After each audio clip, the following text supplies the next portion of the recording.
Documento 34. O espírito materno do universo local. Quando um filho criador é personalizado pelo Pai universal e o Filho eterno, o espírito infinito individualiza uma nova e única representação dele próprio para acompanhar esse filho criador os reinos do espaço, e ali será sua companheira, inicialmente na organização física e, mais tarde, na criação e no ministério às criaturas do universo recém-projetado. Um espírito criativo reage tanto às realidades físicas quanto às espirituais, como o faz também um filho criador, e, assim, pois, eles se associam e coordenam-se para a administração de um universo local do tempo e do espaço. Essas filhas do espírito têm a essência do espírito infinito, mas não podem atuar, simultaneamente, no trabalho de criação física e de ministração espiritual. Na criação física, o Filho do Universo provê o modelo original,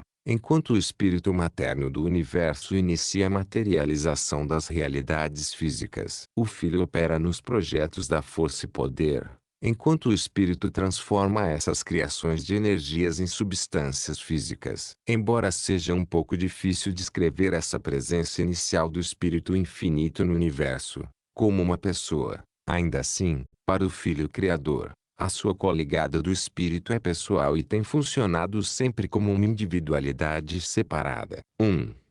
A personalização do espírito criativo. Após o completar da organização física de um conjunto de estrelas e planetas, e após o estabelecimento dos circuitos de energia efetuado pelos centros de potência do superuniverso, após esse trabalho preliminar de criação, feito por intermédio das agências do Espírito Infinito operando sob a direção da sua focalização criativa, no universo local, segue-se a proclamação do Filho Michael, de que a vida está próxima de ser projetada no universo recém-organizado. Quando o paraíso reconhece essa declaração de intenção, ocorre uma reação de aprovação da parte da Trindade do paraíso, que é seguida do desaparecimento, no brilho das deidades, do Espírito Mestre em cujo superuniverso essa nova criação está sendo organizada. Nesse meio tempo, os outros Espíritos Mestres se aproximam desse espaço central das deidades do paraíso e, em seguida, quando o Espírito Mestre, abraçado pela deidade, emerge para fazer o reconhecimento dos seus iguais, ocorre aquilo que é conhecido como a erupção primária. Esta se dá como um clarão espiritual extraordinário. Um fenômeno claramente discernível até tão longínquamente quanto estiver a sede central do superuniverso em questão, e, simultaneamente a essa manifestação, que pouco pode ser compreendida, da Trindade, ocorre uma mudança marcante na natureza da presença e no poder do espírito criativo do espírito infinito residente no universo local em questão. Em resposta a esses fenômenos do paraíso, é personalizada imediatamente, na própria presença do Filho Criador, uma nova representação pessoal do Espírito Infinito. E esta é a ministra divina, ou Espírito Criativo, ajudante individualizada do Filho Criador, que se torna a sua coligada criativa pessoal, o espírito materno do universo local. Dessa nova emanação pessoal do Criador conjunto, e por meio dela, procedem as correntes estabelecidas e os circuitos ordenados do poder do espírito e da influência espiritual, destinados a impregnar todos os mundos e seres daquele universo local. Na realidade, essa presença nova e pessoal, é apenas uma transformação da coligada preexistente, até então menos pessoal, do Filho, no seu trabalho anterior de organização física do universo. Este é o relato, em poucas palavras, de uma ação estupenda, que, entretanto, representa quase tudo o que pode ser contado a respeito dessas relevantes transações. Elas são instantâneas, inescrutáveis e incompreensíveis. O segredo da sua técnica e procedimento reside no seio da Trindade do Paraíso. De uma coisa apenas estamos certos: a presença do Espírito, no universo local, durante o tempo da sua criação puramente física ou da sua organização, estava diferenciada de um modo ainda incompleto do Espírito Infinito do Paraíso, ao passo que, após o ressurgimento do Espírito Mestre Supervisor, vindo do braço secreto dos deuses e após o clarão da energia espiritual, A manifestação, no universo local, do Espírito Infinito, subtrai completamente, modifica-se, passando a semelhança pessoal daquele Espírito Mestre que permanecia em ligação de transmutação com o Espírito Infinito. O Espírito Materno do universo local adquire, assim, uma natureza pessoal matizada pela natureza do Espírito Mestre do superuniverso da sua jurisdição astronômica. Essa presença personalizada do Espírito Infinito, o Espírito Criativo Materno do universo local, é conhecida em Satânia como a Ministra Divina. Para todos os efeitos práticos e propósitos espirituais, essa manifestação da deidade é um indivíduo divino, uma pessoa espiritual. E ela é reconhecida e considerada assim pelo Filho Criador. É por intermédio dessa localização e personalização da terceira fonte centro, no nosso universo local, que o Espírito pode depois se tornar tão plenamente sujeito ao Filho Criador, de uma forma tal que, em verdade, desse Filho pode ser dito: todo o poder nos céus e na terra foi confiado a ele. 2.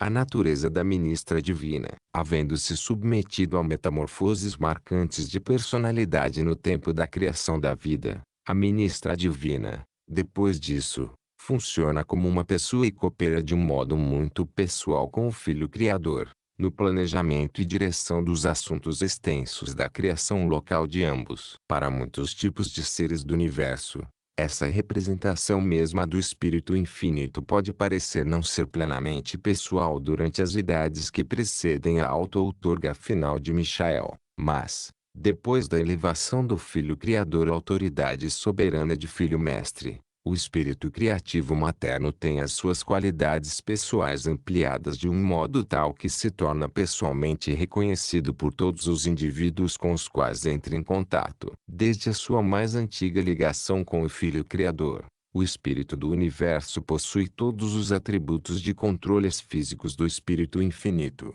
incluindo o dom pleno da antigravidade. Ao atingir o status pessoal, o Espírito do Universo exerce um controle tão pleno e completo da gravidade da mente, no universo local, quanto exerceria o Espírito Infinito, se estivesse pessoalmente presente. Em cada universo local, a ministra divina funciona de acordo com a natureza e características inerentes do Espírito Infinito, como corporificado em um dos 7 Espíritos Mestres do Paraíso. Embora haja uma uniformidade básica de caráter em todos os espíritos do universo, há também uma diversidade de função, sendo esta determinada pela sua origem em apenas um dos 7 Espíritos Mestres. Essa diferença de origem é a causa de técnicas diversificadas na atuação dos espíritos maternos criativos dos universos locais, em superuniversos distintos, em todos os atributos espirituais essenciais. Contudo, tais espíritos são idênticos,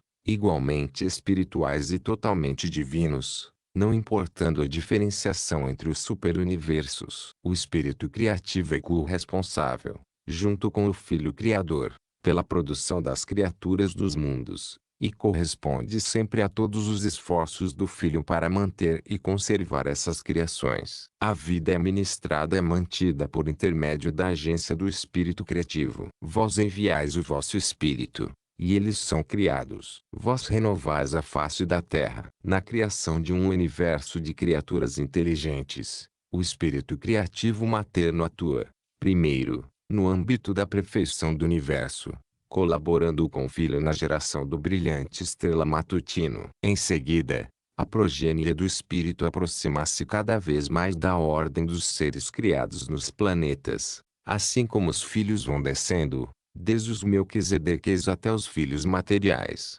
os quais efetivamente entram em contato com os mortais dos reinos. Na evolução posterior das criaturas mortais, os filhos portadores da vida adotam o corpo físico, fabricado com o material organizado existente no reino, enquanto o espírito materno do universo contribui com o sopro da vida. Ainda que, sob muitos pontos de vista, o sétimo segmento do grande universo possa estar atrasado no seu desenvolvimento, os estudantes que se aprofundam nos nossos problemas antecipam a evolução de uma criação extraordinariamente bem equilibrada. Nas idades que estão por vir, podemos antever esse alto grau de simetria em Orvonton, porque o espírito que preside a este super-universo é quem dirige os espíritos mestres, nas alturas, sendo uma inteligência espiritual que incorpora a união equilibrada e a perfeita coordenação de traços e caráter de todas as três deidades eternas. Estamos atrasados e tardios,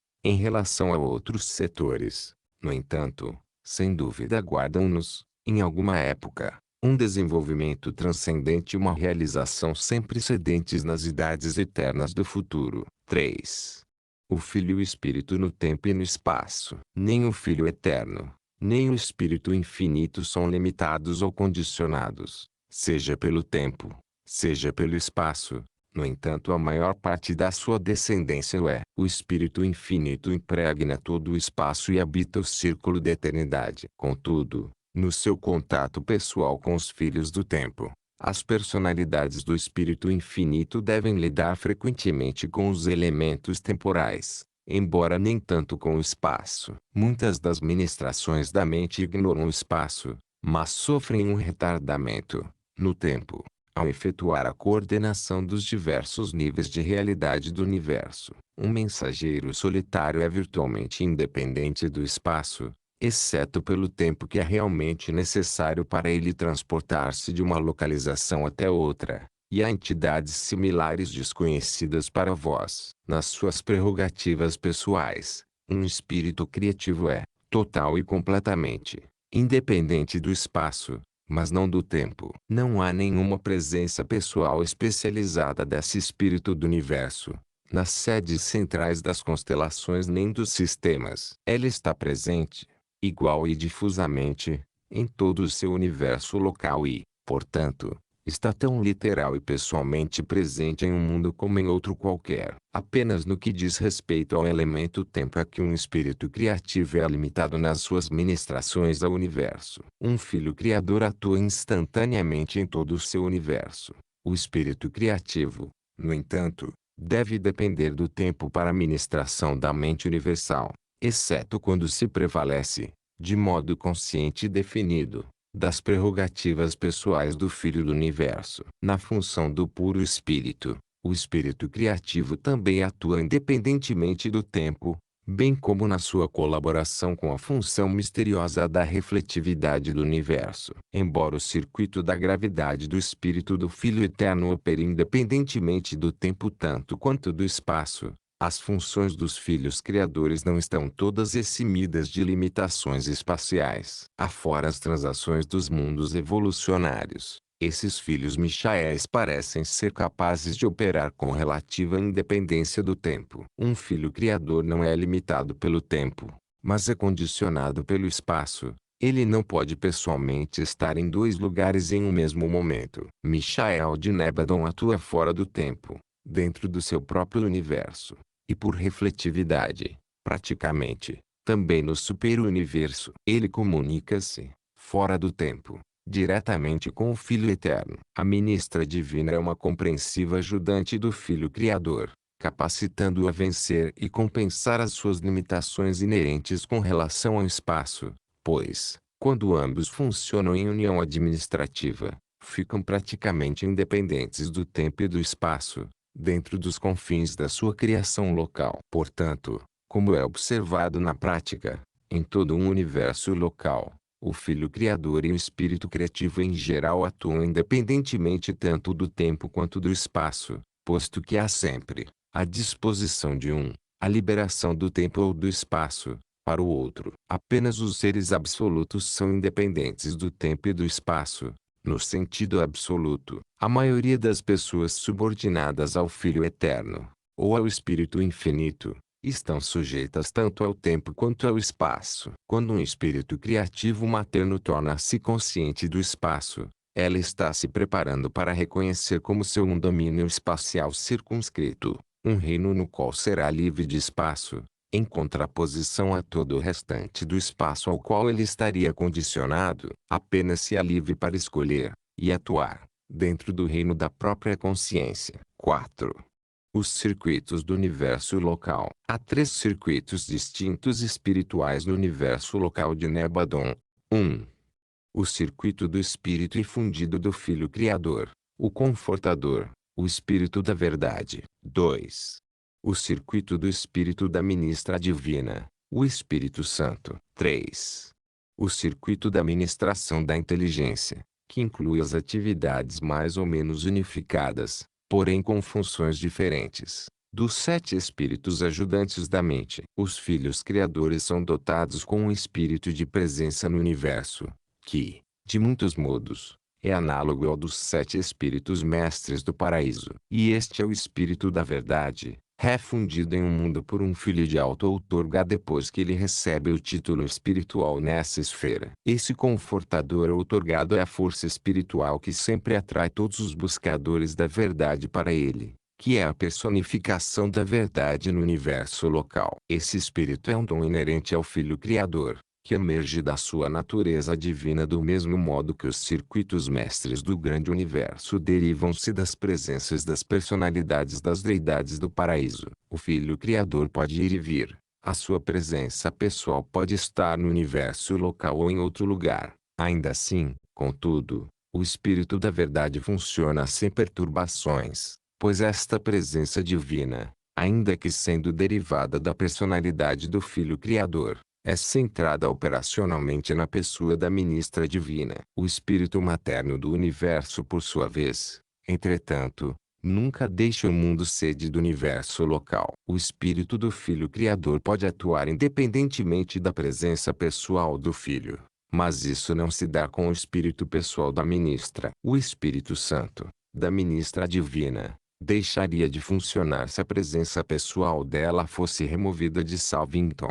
A presença do espírito dela parece estar fixada no mundo sede do universo, e é esse fato mesmo que capacita o espírito do Filho Criador a funcionar independentemente do paradeiro do Filho. O espírito materno do universo atua como o foco e o centro, no universo, do Espírito da Verdade, bem como o centro da sua própria influência pessoal. O Espírito Santo, o Filho Pai Criador e o Espírito Criativo Materno, ambos, contribuem de modo variado para a dotação de mente aos filhos do seu universo local. Contudo, o Espírito Criativo não outorga a mente antes de receber, ela própria, o dom das prerrogativas pessoais. As ordens superevolucionárias de personalidades, em um universo local, são dotadas com o tipo de mente desse mesmo universo, cujo modelo é a mente do superuniverso. As ordens humanas e subhumanas de vida evolucionárias são dotadas com os tipos de ministração de mente dos espíritos ajudantes. Os 7 espíritos ajudantes da mente são uma criação da ministra divina de um universo local. Esses espíritos-mentes são semelhantes em caráter, mas diferentes em poder, e todos compartilham do mesmo modo da natureza do espírito materno do universo, embora dificilmente possam ser encarados como personalidades à parte da sua mãe criadora. Aos 7 ajudantes têm sido dados os nomes seguintes: Espírito da Sabedoria, Espírito da Adoração, Espírito do Conselho, Espírito do Conhecimento, Espírito da Coragem, Espírito da Compreensão, Espírito da Intuição, da Percepção Rápida. Esses são os 7 Espíritos de Deus que, como lâmpadas queimando diante do trono, o profeta enxergou nos símbolos de uma visão. Mas ele não viu os assentos dos 4 e mais 20 sentinelas em volta desses 7 espíritos ajudantes da mente. Tal registro representa a confusão de 2 apresentações, uma pertinente à sede central do universo, e a outra, a capital do sistema. Os assentos dos 4 e mais 20 anciães estão em Jerusalém, sede central do vosso sistema local de mundos habitados. Mas foi sobre Salvington que João escreveu: e do trono saíram relâmpagos, trovões e vozes, as teledifusões do universo para os sistemas locais. Ele também visualizou as criaturas de controle direcional do universo local, as bússolas vivas do mundo sede. Esse controle direcional, em Nebadon, é mantido pelas 4 criaturas de controle em Salvington, as quais operam sobre as correntes do universo e são competentemente assistidas pelo espírito ajudante da mente, o ajudante da intuição, aquele que primeiro atua e funciona, o espírito da compreensão rápida. Mas a descrição dessas 4 criaturas, chamadas de bestas, tem sido tristemente mal interpretada, exposição de beleza sem paralelo e de forma pura. Os 4 pontos da bússola são universais e inerentes à vida de Nebadon. Todas as criaturas vivas possuem unidades corpóreas que são sensíveis e reagem a essas correntes direcionais. Essas criações de criaturas são duplicadas no sentido descendente no universo até os planetas individuais e, em conjunção com as forças magnéticas dos mundos, elas ativam as hostes de corpos microscópicos no organismo animal, de modo que as células de direção sempre apontam para o norte e para o sul. Assim, para sempre, fica o sentido da orientação fixado nos seres vivos do universo. A humanidade não está totalmente desprovida da posse consciente desse sentido. Esses corpúsculos foram observados inicialmente, em Urântia, por volta da época desta narrativa. 5. A ministração do Espírito. A ministra divina coopera com o Filho Criador na formulação da vida e na criação de novas ordens de seres, até a época da sua 7ª auto-outorgai. Depois da elevação dele à soberania plena do universo, ela continua a colaborar com o Filho e com o Espírito outorgado pelo Filho, no trabalho posterior de ministração ao mundo e progressão planetária. Nos mundos habitados, o Espírito inicia o trabalho da progressão evolucionária, começando com o material sem vida do reino, dotando primeiro com a vida vegetal, em seguida, com os organismos animais e, depois, com as primeiras ordens da existência humana. E cada concessão sucessiva contribui para o desdobramento posterior do potencial evolucionário da vida planetária, desde os estágios iniciais e primitivos até o surgimento das criaturas de vontade. Esse trabalho do espírito materno é efetuado grandemente por meio dos 7 ajudantes, os espíritos da promessa, as mentes espírito unificadoras e coordenadoras dos planetas em evolução, em união contínua, levando sempre as raças dos homens para ideias mais elevadas e ideais espirituais. O homem mortal inicialmente tem a experiência da ministração do espírito, em conjunção com a mente. Quando a mente puramente animal da criatura evolucionária desenvolve a capacidade de recepção dos ajudantes da adoração e da sabedoria. Essa ministração do 6º e do 7º ajudantes indica que a evolução da mente atravessa o umbral da ministração espiritual. E essas mentes, já com as funções da adoração e da sabedoria, imediatamente são incorporadas aos circuitos espirituais da ministra divina. Quando a mente é dotada, desse modo, pela ministração do Espírito Santo, ela possui a capacidade para escolher, consciente ou inconscientemente, a presença espiritual do Pai Universal, o ajustador do pensamento. Mas apenas quando um filho de auto-outorga houver liberado o Espírito da Verdade, para a ministração planetária a todos os mortais, é que todas as mentes normais ficarão automaticamente preparadas para receber os ajustadores do pensamento. O Espírito da Verdade trabalha em uníssono com a presença do Espírito da Ministra Divina. Essa ligação espiritual dual paira sobre os mundos, procurando ensinar a verdade e iluminar espiritualmente as mentes dos homens, inspirando as almas das criaturas das raças ascendentes, e conduzindo os povos que habitam os planetas evolucionários sempre na direção da sua meta de destino divino no paraíso. Embora o Espírito da Verdade haja sido vertido sobre toda a carne, esse Espírito do Filho é quase totalmente limitado, em função e em poder, pela recepção pessoal que o homem faz daquilo que constitui e assume a essência da missão do Filho que se auto-outorga. O Espírito Santo é parcialmente independente da atitude humana e parcialmente condicionado pelas decisões e cooperação da vontade do homem. A ministração do Espírito Santo, entretanto, torna-se crescentemente eficaz na santificação e na espiritualização da vida interior daqueles mortais que, mais plenamente, obedecem aos guiamentos divinos. Como indivíduos, não possuis pessoalmente uma porção separada ou entidade do Espírito do Filho Pai Criador, nem do Espírito Criativo Materno. Essas ministrações não contatam, nem habitam, os centros de pensamento da mente do indivíduo, como o fazem os monitores misteriosos. Os ajustadores do pensamento são individualizações definidas da realidade pré-pessoal do Pai Universal, as quais residem realmente na mente imortal, como uma parte mesmo dessa mente, e sempre trabalham em harmonia perfeita com os espíritos combinados do Filho Criador e do Espírito Criativo. A presença do Espírito Santo, vindo da Filha do Universo do Espírito Infinito. A presença do Espírito da Verdade, do Filho do Filho Eterno, no Universo. E a presença do Espírito Ajustador do Pai do Paraíso, em um mortal evolucionário ou com ele, denotam a simetria de dom espiritual e de ministração, e qualificam esse mortal a compreender, e conscientemente transformar em realidade, o fato fé da filiação a Deus. 6.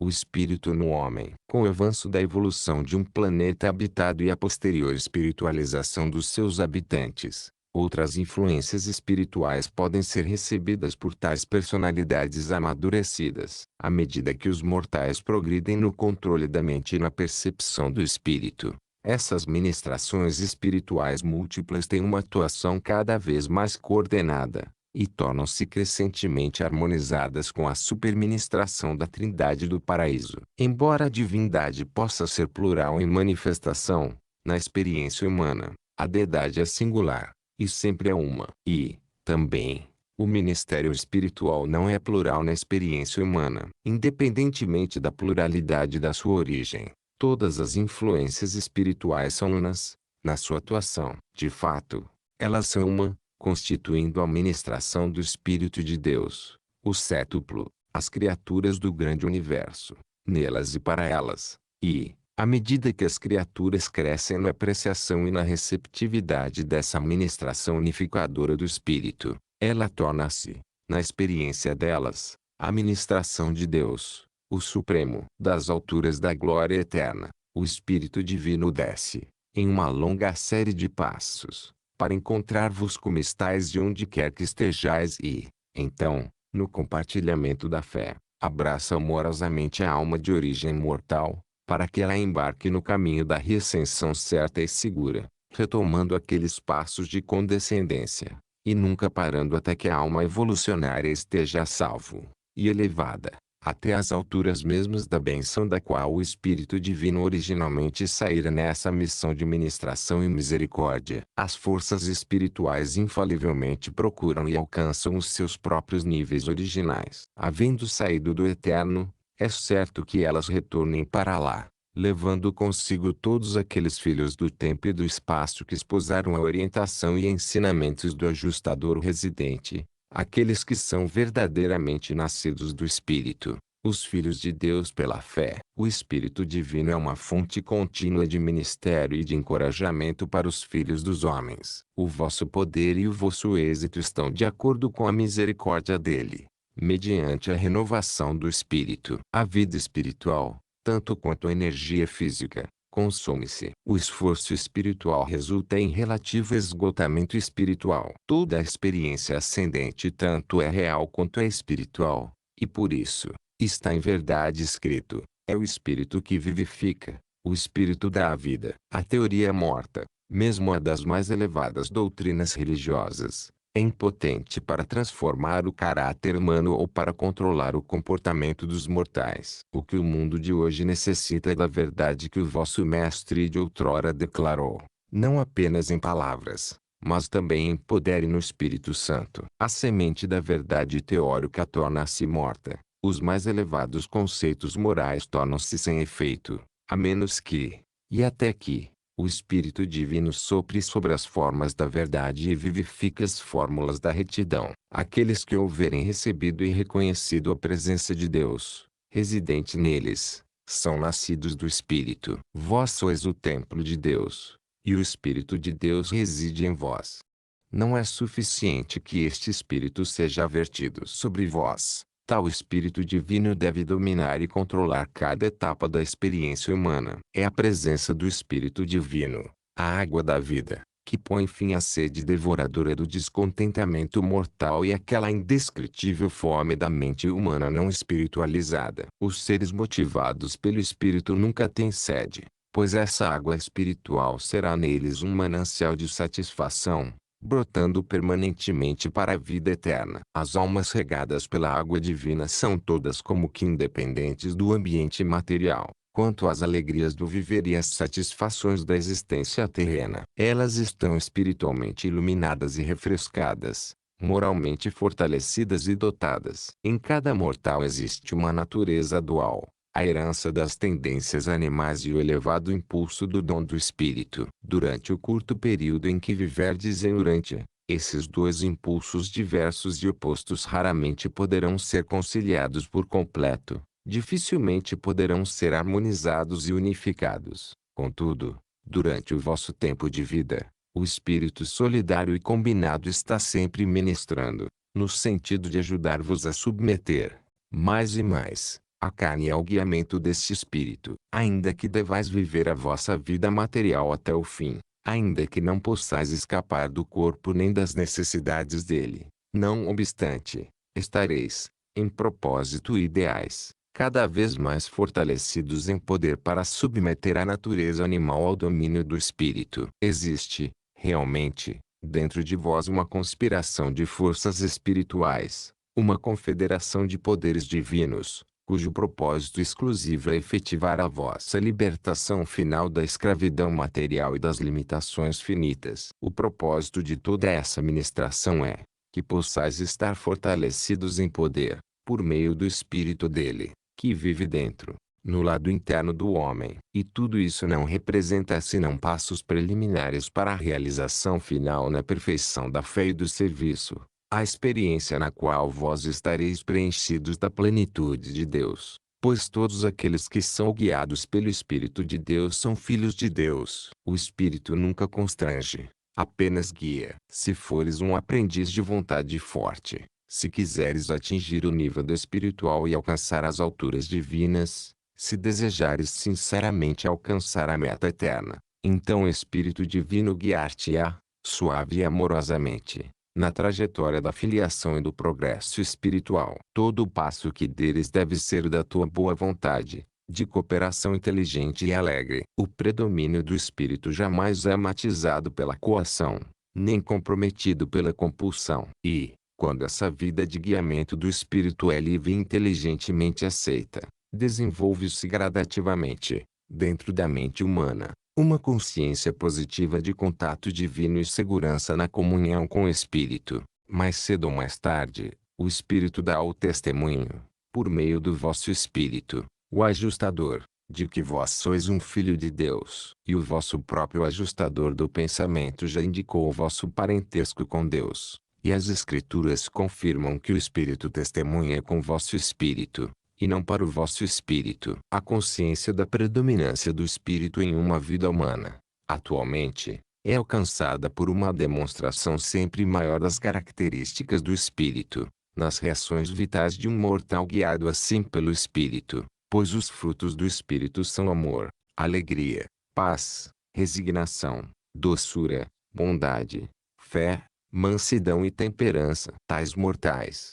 guiados pelo Espírito e divinamente iluminados, embora ainda trilhando os caminhos baixos do sofrimento e cumprindo, na fidelidade humana, os deveres dos compromissos terrenos, já começaram a discernir as luzes da vida eterna as quais centelham nas margens longínquas de um outro mundo. Já começaram a compreender a realidade daquela verdade inspiradora e confortante. O reino de Deus não é comida e bebida, mas é a retidão, a paz e a alegria, no Espírito Santo. E, durante cada provação, e na presença de cada dificuldade, as almas nascidas do Espírito são sustentadas pela esperança que transcende a todo o medo, pois o amor de Deus está amplamente disseminado em todos os corações, na presença do Espírito Divino. 7. O Espírito e a carne. A carne, a natureza inerente derivada das raças de origem animal, não traz naturalmente em si os frutos do Espírito Divino. Quando a natureza mortal houver sido elevada pela adição da natureza dos filhos materiais de Deus, como as raças de Urântia avançaram, em uma certa medida, pela outorga de Adão, então, o caminho fica mais bem preparado para que o Espírito da Verdade coopere com o ajustador residente, no sentido de fazer surgir a maravilhosa colheita dos frutos do caráter do Espírito. Se vós não rejeitardes esse Espírito, ainda que uma eternidade possa tornar-se necessária para que cumprais a vossa missão, Ele vos guiará até toda a verdade. Os mortais evolucionários que habitam os mundos de progresso espiritual normal não têm a experiência de conflitos tão agudos, entre o espírito e a carne, como os que caracterizam as raças atuais de Urântia. Mesmo nos planetas mais ideais, contudo,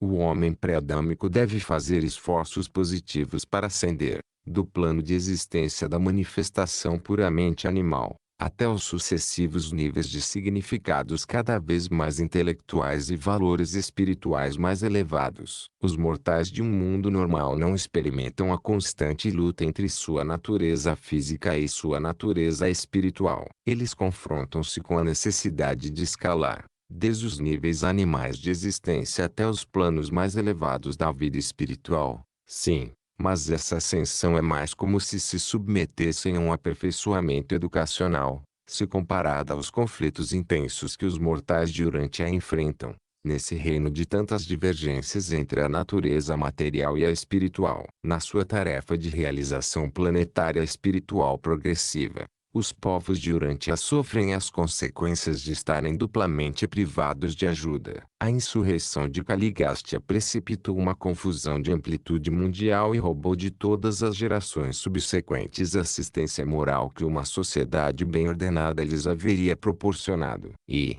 ainda mais desastrosa foi a falta adâmica, pois impediu as raças que alcançassem um tipo superior de natureza física o qual teria sido mais adequado às suas aspirações espirituais. Os mortais de Urântia estão obrigados a passar por tais lutas pronunciadas entre o espírito e a carne, pelo fato de os seus ancestrais remotos não haverem sido mais completamente adamizados pela outorga edênica. De acordo com o plano divino, as raças mortais de Urântia deveriam ter tido naturezas físicas mais naturalmente sensíveis ao espírito. Apesar desse duplo desastre, para a natureza do homem e para o seu ambiente, os mortais dos dias presentes poderiam experimentar menos dessas lutas aparentes entre a carne e o espírito caso eles quisessem entrar no reino do espírito, no qual os filhos de Deus, pela fé, desfrutam de uma relativa libertação da servidão da carne, por meio da iluminação do serviço sincero liberador e por meio da devoção,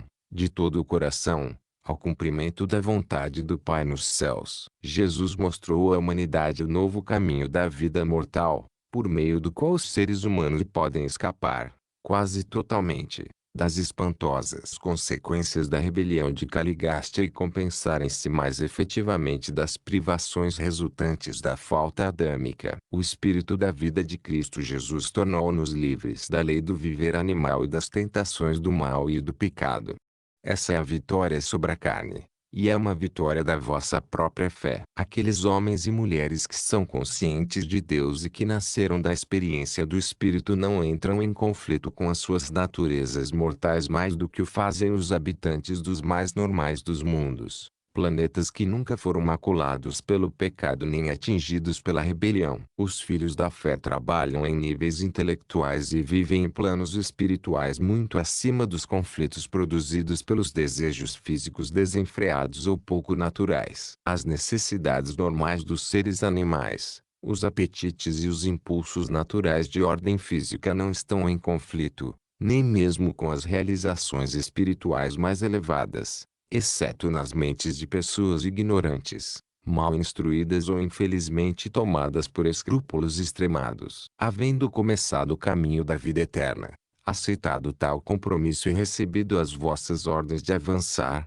não temais os perigos do esquecimento humano e da inconstância mortal. Não vos perturbeis pela dúvida e o temor ao fracasso, nem pela confusão da perplexidade. Não hesiteis, nem questioneis sobre a vossa situação e posição, pois em todas as horas escuras, em todas as encruzilhadas da luta para ir à frente, o Espírito da Verdade falará sempre, declarando: este é o caminho. Apresentado por um mensageiro poderoso temporariamente designado para o serviço em Urântia,